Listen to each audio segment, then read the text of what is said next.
कोल्हापूर पासून साधारणपणे 35 किलोमीटर असलेलं नांदणी गाव आणि या नांदणी गावात जे घडलंय ते आजपर्यंत कधीच कोणत्याही गावात घडलं नसेल। जवळपास अख्खं गाव रस्त्यावर आलं होतं। फक्त या गावातीलच नाही तर आजूबाजूच्या गावातील लोक सुद्धा जमले होते। जमा झालेली सगळे लोक भाऊक होते।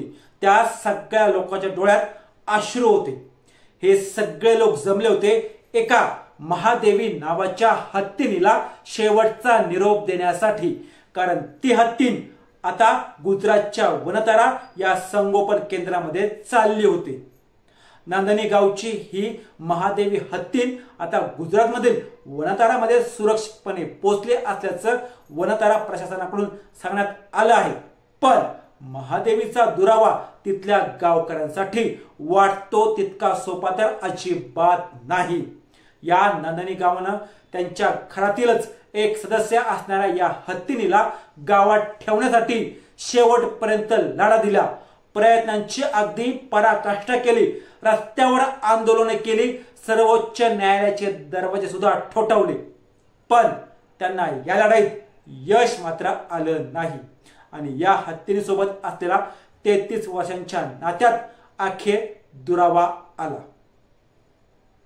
नमस्कार, मी किशोर वलकवडे आणि आपण पाहतात विषयच वेगळा। ही गोष्ट आहे शिरोळ तालुक्यातल्या नांदणी गावची आणि या गावात असलेल्या महादेवी हत्तीनीची। ही महादेवी हत्तीन 1992 पासून या गावात असलेल्या जैन समाजाच्या मठात राहत होती। पण आता एक मोठ्या वादानंतर आणि न्यायालयीन संघर्षानंतर या महादेवी हत्तीनीला अखेर गुजरातला जावं लागलं।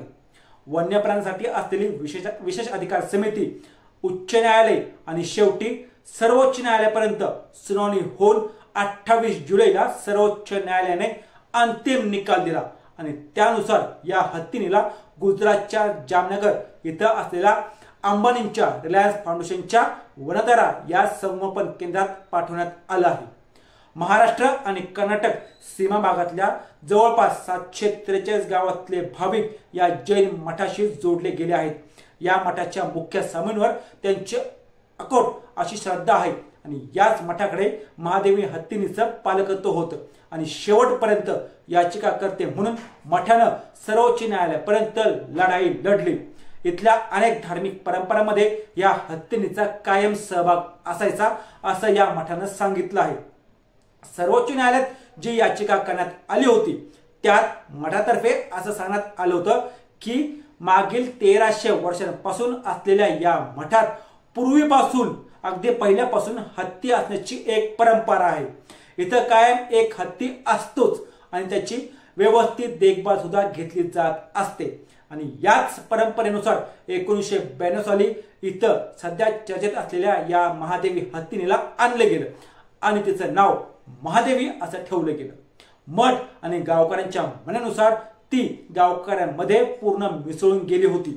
इथल्या सगळ्या धार्मिक विधी आणि मिरवणुकांमध्ये महादेवीला मिरवलं जायचं। इथल्या पंचक्रोशीसाठी ती नांदणी गावची ओळख बनली होती। मठानं शतकानुशतक जिवंत ठेवलेल्या एका परंपरेची सध्याची प्रतिनिधी म्हणून तर तिला महत्व होतच, पण इतर वेळेसही तिला गावकरीच समजलं जायचं।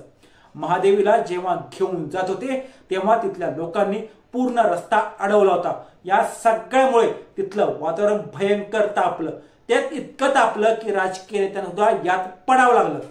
या गावातील ही अनेक वर्षांची परंपरा होती। इथं कधी हत्तीला त्रास झाला नाही। आपल्याला हत्ती मिळत नाही म्हणून कायद्याचा धाक दाखवून तो अशा प्रकारे घेऊन जाणं हे बरोबर नाही अशी प्रतिक्रिया राजू शेट्टी यांनी दिली। वन्य प्राण्यांच्या देखभालीसाठी आणि हक्कासाठी काम करणाऱ्या पेटा या संस्थेच्या कार्यकर्त्यांनी या हत्तीनीची मठात योग्य देखभाल होत नसल्याची तक्रार वन्य प्राण्यांच्या देखभाल आणि हस्तांतरणासाठी असलेल्या दिल्ली इथल्या उच्चाधिकार समितीकडे केली होती।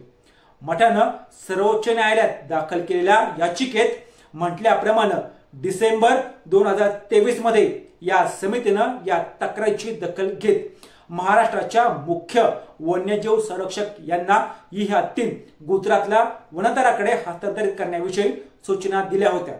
त्यानंतर नांदणीच्या मठानं समितीच्या आदेशानुसार किंवा आदेशाविरोधात उच्च न्यायालयात धाव घेतली होती। त्यांची याचिका दाखल करून घेत उच्च न्यायालयाने या हत्तीनीला गुजरातला हलवण्याला स्थगिती दिली होती। मात्र 16 जुलैला उच्च न्यायालयाच्या नांदणीच्या मठाच्या ट्रस्टची ही याचिका निकाली काढत 3 जून 2025 रोजी म्हणजे जवळपास मागच्या महिन्यात उच्चाधिकार समितीने ही हत्तीन गुजरातला नेण्याचा निर्णय कायम ठेवला। मठानं उच्च न्यायालयाच्या या निर्णयाविरोधात सर्वोच्च न्यायालयात धाव घेतली, पण तिथेही त्यांच्या हाती यश आलं नाही। 28 जुलैला सर्वोच्च न्यायालयानं उच्च न्यायालयाचा जो निकाल होता तो निकाल कायम ठेवला। त्यानंतर अवघ्या काही तासांमध्ये महादेवी हत्तीनीला गुजरातला अंबानींच्या वनतारात नेण्यात आलं। या महादेवी हत्तीनीला गुजरातला तर नेलं, पण काही प्रश्न आता उपस्थित झाले आहेत। केवळ पेटानं केलेल्या तक्रारीवर या समितीनं गुजरातला नेण्याचा आदेश का काढला? वन विभागाने त्याला लगेच हो कसं म्हटलं? जेव्हा उच्चाधिकार समितीनं सांगितल्यानुसार वेगवेगळ्या पाहण्या झाल्या, त्यांनाही जे सुचवलं ते सगळ्या गोष्टी मठानं केल्या होत्या, पण तरीही असा निर्णय का देण्यात आला? एकाच खासगी ट्रस्टकडे हा हत्ती का देण्यात आलाय? महाराष्ट्राची ही वनसंपत्ती होती, तर ती वाचवण्यासाठी महाराष्ट्र सरकारनं काहीच का केलं नाही? दुसरीकडे पेटा संस्थेच्या ज्या मूळ तक्रारी होत्या त्यावर महादेवीच्या हत्तीनीचा ताबा नांदणीच्या मठाकडून काढून घेऊन वनताराकडे का देण्यात आला? त्यांनी या हस्तांतरणासाठी काढलेल्या पत्रकामध्ये म्हटलेलं आहे की या हत्तीनीला ज्या अवस्थेत ठेवण्यात आलं होतं ती भयानक होती आणि आता तिची सुटका झाली आहे। महादेवीला जवळपास 33 वर्षांपासून या संस्थानाच्या मठात जणू काही एका कैदेत ठेवण्यात आलं होतं। कॉन्क्रीटच्या जमिनीवर तिला साखळदंडांनी बांधण्यात यायचं आणि त्यामुळं तिची तब्येत ही दिवसेंदिवस खालावत जात होती। पेटानं या पत्रकात असंही म्हटलं आहे की जेव्हा ते या हस्तांतरणासाठी नांदणी गावात गेले होते तेव्हा त्यांच्यावर दगडफेक सुद्धा झाली होती। महादेवी ही साखळ्यांमध्ये 33 वर्ष एकटी राहिली, त्यामुळे तिला सांधिवात झालेला आहे आणि तिचं दुखणंही वाढलं आहे। पण अजून एक प्रश्न हाही आहे की केवळ वनतारालाच का हा हत्ती देण्यात आला? दुसरी कोणती जागा का सुचवण्यात आली नाही? जामनगरमध्ये या हत्तीला आवश्यक असं वातावरण सुविधा आहेत का, हे त्या तपासल्या आहेत का? आणि सर्वात मोठा प्रश्न, अंबानींच्या हट्टासाठी हे सगळं करण्यात आलं आहे का? असे प्रश्न आता गावकऱ्यांकडून विचारले जात आहेत। असेच रोजच्या रोज नवनवीन व्हिडिओ पाहण्यासाठी आमच्या चॅनलला सबस्क्राईब करून व्हिडिओला लाईक करायला विसरू नका।